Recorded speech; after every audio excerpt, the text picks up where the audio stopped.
ሰላም ጤና ይስጥልን ክቡራትና ክቡራን የኢትዮ ቁም ነገር ቤተሰቦች በዛሬው መረጃ ጥንቅራችን በካሊፎርኒያ የሚገኙ ስደተኛ የከባድ መኪና አሽከርካሪዎችና ቤተሰቦቻቸውን ለከፍተኛ ስጋት የዳረገውን በአሽከርካሪዎችና በዲኤምቪ ወይም ደግሞ ዲፓርትመንት ኦፍ ሞተር ቬሂክልስ መካከል እየተካረረ የመጣውን ጉዳይ በተመለከተ አዲስ የተሰሙ መረጃዎችን እናደርሳችኋለን።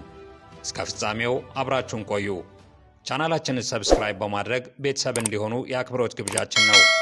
መረጃውን ላይክ በማድረግ መከታተል እንዲጀምሩና ለሌሎች እንዲደርስ በማጋራት ሐሳብ አስተያየቶቻችሁን ደግሞ በኮሜንት መጻፊያው ላይ ያስፍሩልን። በድጋሜ አብራችሁን ቆዩ።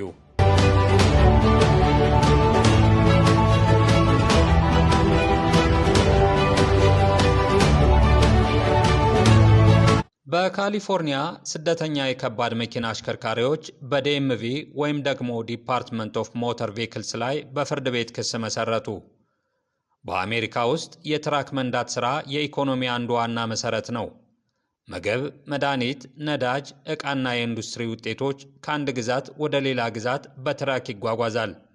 በዚህ ዘርፍ ውስጥ ኢሚግራንት አሽከርካሪዎች ትልቅ ሚና ይጫወታሉ፣ በተለይ ደግሞ በካሊፎርኒያ ግዛት። ነገር ግን በቅርቡ በሺዎች የሚቆጠሩ ኢሚግራንት ትራክ አሽከርካሪዎች ስራቸውን፣ ፈቃዳቸውንና የቤተሰባቸውን የኑሮ መሰረት የሚያሳጣ ችግር ከፊት ለፊታቸው ተጋርጦባቸዋል። ለአስርተ ዓመታት በአሜሪካ የትራክ የመንዳት ሥራ ብዙ ኢሚግራንቶችን ወደ መካከለኛና የተሻለ ኢኮኖሚ ሁኔታ አስገብቷል።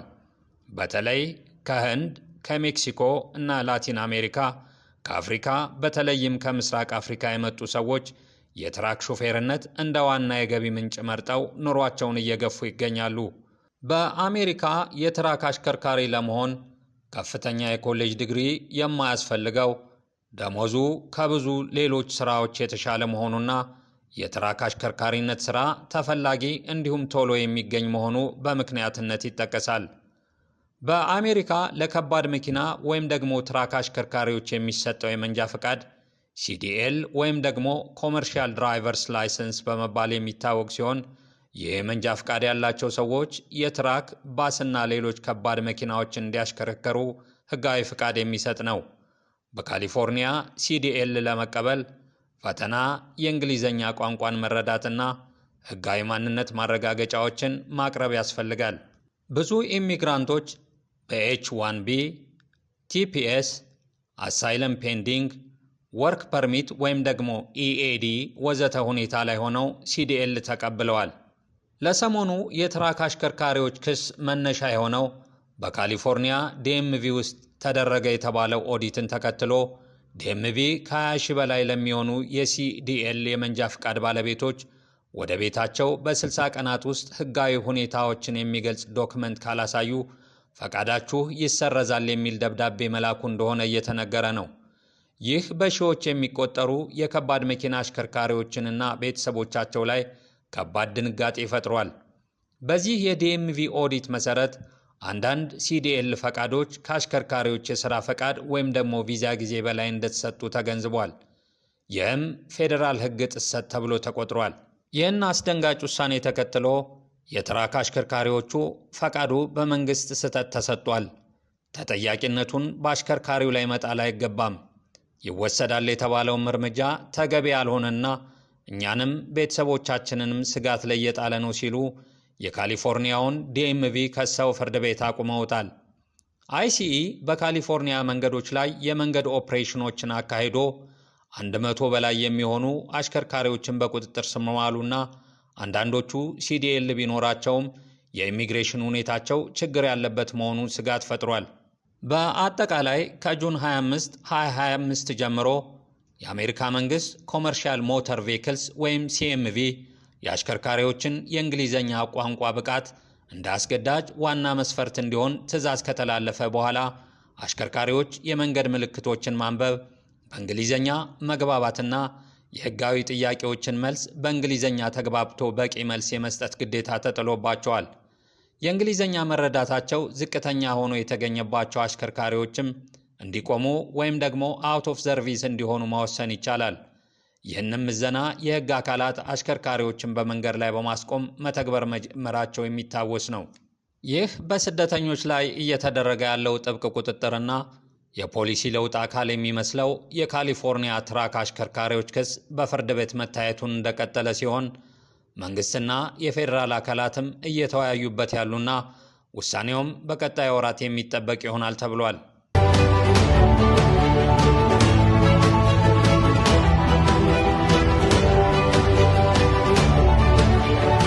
ወደ ሌላኛው የዕለቱ ዘገባችን መረጃ ስናልፍ ፕሬዚዳንት ዶናልድ ትራምፕ እስራኤልን ተከትለው ለሶማሌላንድ ሉዓላዊ አገርነት ዕውቅና እንደማይሰጡ ተናገሩ። የአሜሪካው ፕሬዚዳንት ዶናልድ ትራምፕ ለሶማሌላንድ አገርነት ዕውቅና ለመስጠት አገራቸው ዝግጁ እንዳልሆነች ተናገሩ። ከኒውዮርክ ፖስት ጋር ባደረጉት የስልክ ቃለ ምልልስ አገራቸው በችኮላ እንደማትወስንና እስራኤልን ተከትላ ለሶማሌላንድ አገርነት ዕውቅና እንደማትሰጥ ተናግረዋል። ብዙ ነገር አጥንቼ ድንቅ ውሳኔ አስተላልፋለሁ፣ ውሳኔዎችም ትክክል ይሆናሉ ሲሉ ከኒውዮርክ ፖስት ጋር በስልክ ባደረጉት ቃለ ምልልስ ገልጸዋል። ሶማሌላንድ ምን እንደሆነች በትክክል የሚያውቅ ሰው ግን አለ ሲሉም ትራምፕ ጠይቀዋል። ሶማሌላንድ አሜሪካ ስትራቴጂክ በሆነ የኤደን ባህረ ሰላጤ ላይ ይዞታ እንዲኖራት ሐሳብ ማቅረቧን በተመለከተ የተጠየቁት ትራምፕ ትልቅ ነገር አይደለም ሲሉ አጣጥለውታል። የእስራኤል ጠቅላይ ሚኒስትር ቤንያሚን ኔታንያሁ ለሶማሌላንድ ዕውቅና መስጠታቸውን ይፋ ካደረጉ በኋላ ሶማሌላንድ የአብርሃም ስምምነትን ለመቀላቀል እንደምትፈልግ ለትራምፕ እንደሚገልጹ ተናግረዋል። ትራምፕ ግን ሐሳቡ ብዙም እንዳልተዋጠላቸው ጠቁመዋል። ከኔታንያሁ ጋር በቀጣይ የሚኖራቸው ውይይት የሚያተኩረውም የጋዛ ሰርጥ ላይ እንደሆነም ገልጸዋል። እስራኤል ለሶማሌላንድ የአገርነት ዕውቅና መስጠቷን ተከትሎ በርካታ ዓለም አቀፍ ተቋማትና አገራት ተቃውሟቸውን እየገለጹ ይገኛል። ግዛት የምታስፋፋው እስራኤል ከሶማሌላንድ ይልቅ ለፍልስጤም አገርነት ዕውቅና ብትሰጥ ይሻላል ስትል ኳታር በውጭ ጉዳይ ሚኒስቴሯ በኩል በማኅበራዊ ሚዲያ ገጿ ባወጣችው መግለጫ የእስራኤልን ውሳኔ አውግዛለች። የምስራቅ አፍሪካ ልማት በየነ መንግስታት ባለሥልጣን ኢጋድ በበኩሉ እስራኤል ለሶማሌላንድ የሰጠችውን የተናጠል የሉዓላዊ አገርነት ዕውቅና የመንግስታቱን ድርጅትና የአፍሪካ ህብረትን መርህ እንደሚጥስ ገልጿል። ኢጋድ በማኅበራዊ ሚዲያ ገጹ ባወጣው መግለጫ ሶማሊያ ሉዓላዊ የኢጋድ አባል አገር ናት ያለ ሲሆን በተናጠል የሚሰጥ ዕውቅና የዓለም አቀፍ ተቋማትን አሰራር ይጥሳል ብሏል። ለሶማሊያ መንግስት ያለውን ድጋፍ ገልጾ በቀጠናው ሰላም፣ መረጋጋትና ትብብር እንዲሰፍን ለማድረግ ሲባል ዓለም አቀፍ ስምምነት እንዲከበር ጠይቋል። ለቀጠናዊ አካታች ፖለቲካዊ ሂደትና ቀጠናዊ ትብብር ያለውን ቁርጠኝነትም ኢጋድ ገልጿል። ፍልስጤም፣ ቻይናና ሳውዲ አረቢያ በተናጠል ባወጡት መግለጫም እስራኤል ለሶማሌላንድ ዕውቅና መስጠቷን በጽኑ አውግዘዋል። የሳውዲ አረቢያ የውጭ ጉዳይ ሚኒስቴር ባወጣው መግለጫ ለሶማሊያ አንድነትና የግዛት ሉዓላዊነት ያለንን ድጋፍ እንገልጻለን ብሏል።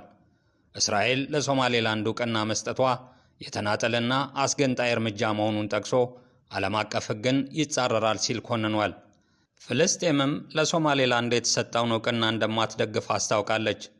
በተለይ ከጋዛ ሰርጥ ፍልስጤማውያንን በሌላ አገር ከማስፈር ጋር በተያያዘ የሶማሌላንድን ስም እስራኤል ስታነሳ ነበር ስትል ፍልስጤም መግለጫ አውጥታለች።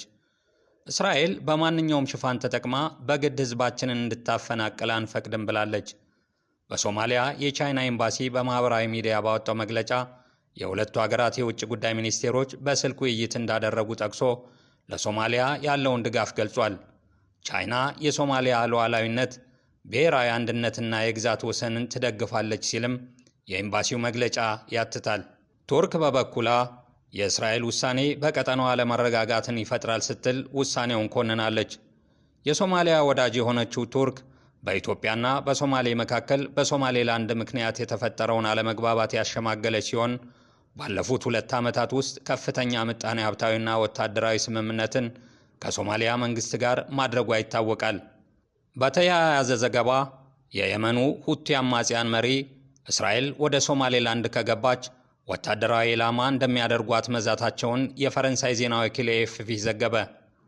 የአማጺ ቡድኑ እሁድ ዕለት ባወጣው መግለጫ ለሶማሌላንድ የሀገርነት ዕውቅናን የሰጠችው እስራኤል በሶማሌላንድ ውስጥ የምትገኝ ከሆነ እንደ ወታደራዊ ኢላማ በመቁጠር ጥቃት እንደሚፈጽም አስጠንቅቋል። በሶማሌላንድ የሚኖርን ማንኛውም አይነት የእስራኤል እንቅስቃሴ ለወታደራዊ ኃይላችን ስጋት ስለሚሆን እንደ ወታደራዊ ኢላማ ቆጥረን ጥቃት እንፈጽማለን ብሏል። የአማጺ ቡድኑ መሪ የሆነው አብዱል ማሊክ አልሁቲ እሁድ ዕለት ባወጣው መግለጫ የእስራኤል በሶማሌላንድ መገኘት በሶማሊያና የመን እንዲሁም ለቀጠናው ደህንነት ስጋት መሆኑን ጠቅሶ እስራኤል በአካባቢው እንዳትገኝ አስጠንቅቋል። እስራኤል አርብ ዕለት ለሶማሌላንድ ሉዓላዊ ሀገርነት ዕውቅና በመስጠት ቀዳሚው ሀገር መሆኗ ይታወሳል። የቡድኑ መሪ በመግለጫው እንዳመላከተው የእስራኤል ውሳኔ ከባድ መዘዝ እንደሚያስከትል አስጠንቅቋል። ለሶማሌላንድ የሰጠችው ዕውቅና በሶማሊያና በዙሪያዋ ባሉ አፍሪካውያን እንዲሁም የመን፣ ቀይ ባህርና በቀይ ባህር ዙሪያ ባሉ አገራት ላይ ያነጣጠረ ጨባጫሪነት ነው ብሏል። ከ3 አስርተ ዓመታት በላይ ዕውቅና ለማግኘት ስትጥር የነበረችው ሶማሌላንድ በኤደን ባህረ ሰላጤ ወሳኝ ስፍራ ላይ ትገኛለች። የቀጠናው ፖለቲካ ተንታኞች ሶማሌላንድ ከእስራኤል ያገኘችውን ዕውቅና ተከትሎ እስራኤል የመን የሚገኙ የሁቱ ታጣቂዎችን በቀላሉ ማጥቃት የሚያስችላትን ወሳኝ ስፍራ በቀይ ባህር ላይ ያስገኝላታል ሲሉ ተናግረዋል። ሁቲዎች ከመስከረም 26ቱ 2016 ዓ.ም የሐማስ ድንገተኛ ጥቃት ወዲህ በእስራኤል እንዲሁም በቀይ ባህር ላይ በሚንቀሳቀሱ የንግድ መርከቦች ላይ ተደጋጋሚ ጥቃት ፈጽመዋል። እስራኤል በበኩሏ በሁቲ አማጽያን ወታደራዊ ይዞታዎችና ከፍተኛ መሪዎች ላይ የአየር ድብደባዎችን በመፈጸም ወታደራዊ አመራሮችን ገድላለች።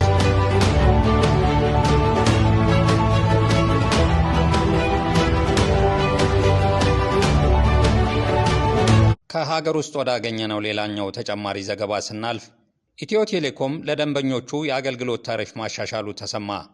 ኩባንያው በተለያዩ አገልግሎቶች ላይ ያደረገው አማካይ የዋጋ ማሻሻያ የ23 በመቶ እንደሆነ ተነግሯል።